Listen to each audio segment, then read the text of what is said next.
Hello guys, welcome back to this channel. Guys, इस video में हम लोग बात करने जा रहे हैं वोडाफोन आइडिया के पर्सपेक्टिव से। एक टॉपिक है जिसके ऊपर मैं आप लोगों से बात करूंगा।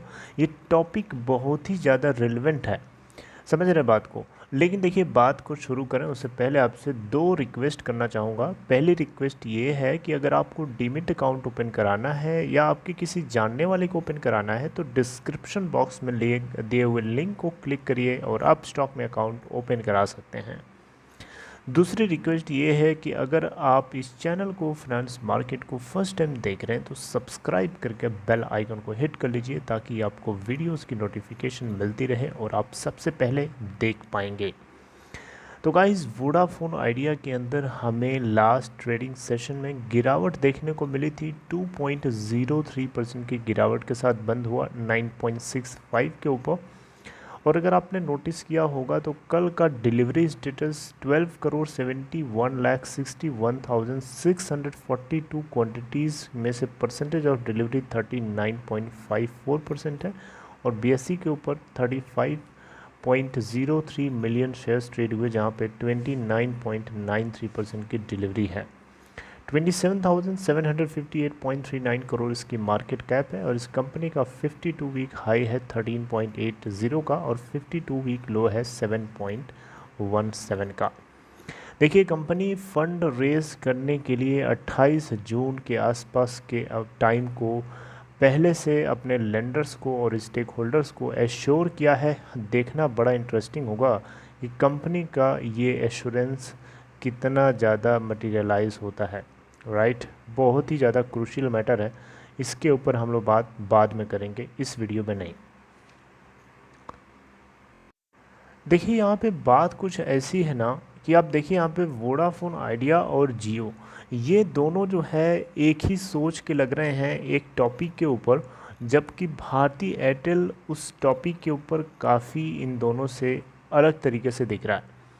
यहाँ पे बात हो रही है सैटकॉम सर्विसेज की। सैटकॉम सर्विसेज का मतलब होता है satellite communication services. Satellite communication services में क्या होता है, जैसे कि मान लीजिए ये एक छोटी सी सैटेलाइट है और इस सैटेलाइट के क्या होता है कि सैटेलाइट को जब लॉन्च कर दिया जाता है तो सैटेलाइट जो क्या करती है, अर्थ के अलग अलग पॉइंट्स को कनेक्ट करती है। अर्थ के 2 पॉइंट्स को कनेक्ट करती है। ऐसे 2 पॉइंट्स न जाने कितने होंगे। एक पॉइंट को बोलते हैं ट्रांसमीटर और एक पॉइंट को बोलते हैं रिसीवर। ट्रांसमीटर यहाँ से ट्रांसमिट करता है सैटेलाइट के माध्यम से, ये फिर रिसीवर के पास पहुँचती है और ये दोनों आपस में कम्युनिकेशन या जो कुछ भी कर रहे हैं वो कर सकते हैं। ज़रूरी नहीं है कि फ़ोन कम्युनिकेशन ही करें, कोई भी और काम कर सकते हैं, जैसे कि इंटरनेट से बहुत सारी चीज़ें हो सकती हैं।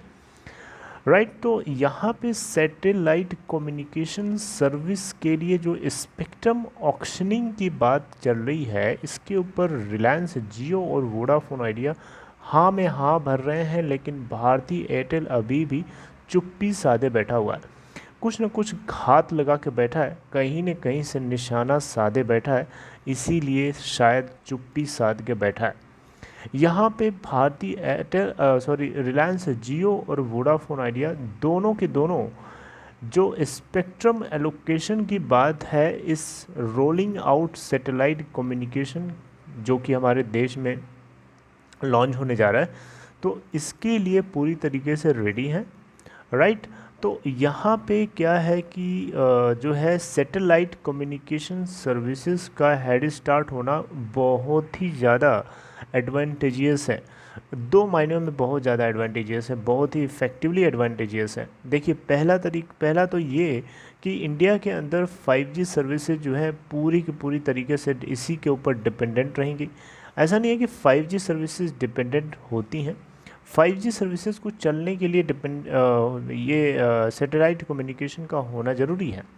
राइट, तो 5G सर्विसेज का डिपेंडेंट होना और दूसरी चीज़ इंटरनेट ऑफ थिंग्स यानी IoT का भी डिपेंडेंट होना इस बात को श्योर करता है कि सैटेलाइट कम्युनिकेशन सर्विसेज का हेड स्टार्ट होना इंडिया के अंदर ज़रूरी है, और जिसके चलते उससे जुड़े हुए जितने भी स्पेक्ट्रम्स हैं उनको एलोकेट करना प्रॉपरली ऑक्शनिंग के बाद, ये बहुत ही ज़्यादा ज़रूरी मैटर है।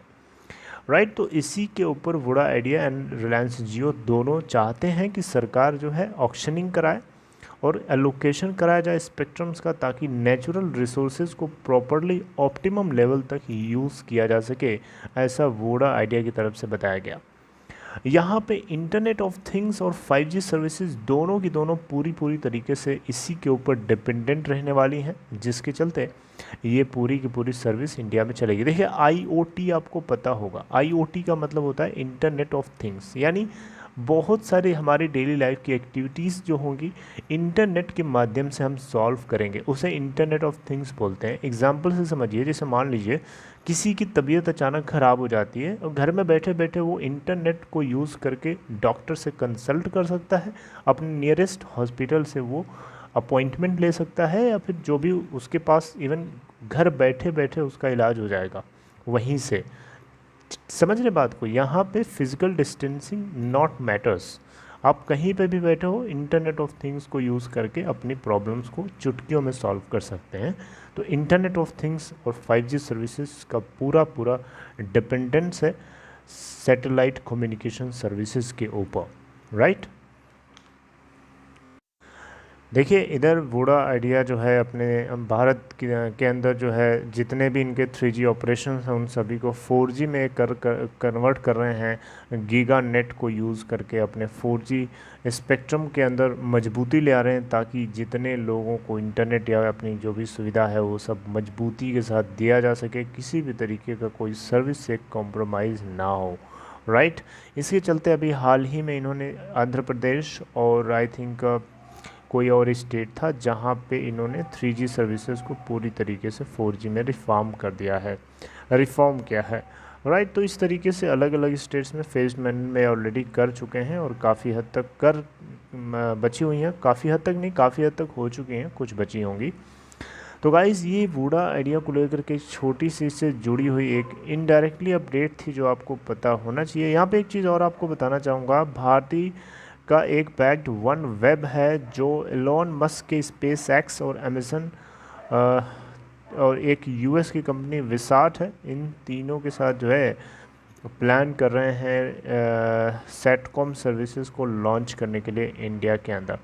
हालांकि वन वेब को जो है प्रीवियसली इन्होंने कहा है कि ये लॉन्च करना चाहते हैं सैटेलाइट ब्रॉडबैंड सर्विस इंडिया के अंदर 2022 के मिड तक, लेकिन इनको ब्रॉडबैंड इंडिया फोरम, जो कि आपको पता है कि इंडस्ट्री एसोसिएशन बॉडी है जो टेक मेजर्स जैसे कि गूगल, हैगिल्स, एप्पल एट्सेट्रा, इन सभी ने जियो और वोडा आइडिया के स्टैंड्स को अपोज किया है, यानी विरोध किया है।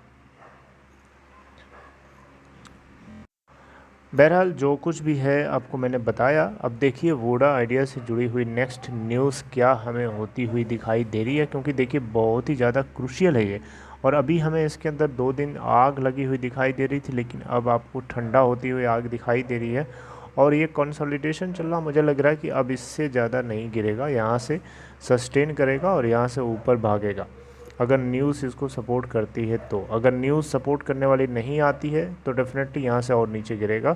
न्यूज़ का इंतज़ार कर रहा है इसका स्टॉक प्राइस, ऐसा लगता है इसके चाल को देख करके। Okay, so this is all in this video. I hope you like this information. अगर आपको ये कंटेंट अच्छा लगा तो लाइक कर सकते हैं, और डिस्क्रिप्शन बॉक्स में देखिए आपको एक लिंक है, लिंक को क्लिक करिए और अप स्टॉक में अकाउंट ओपन करा सकते हैं। See you guys next time updating something new in next video. Till then take care.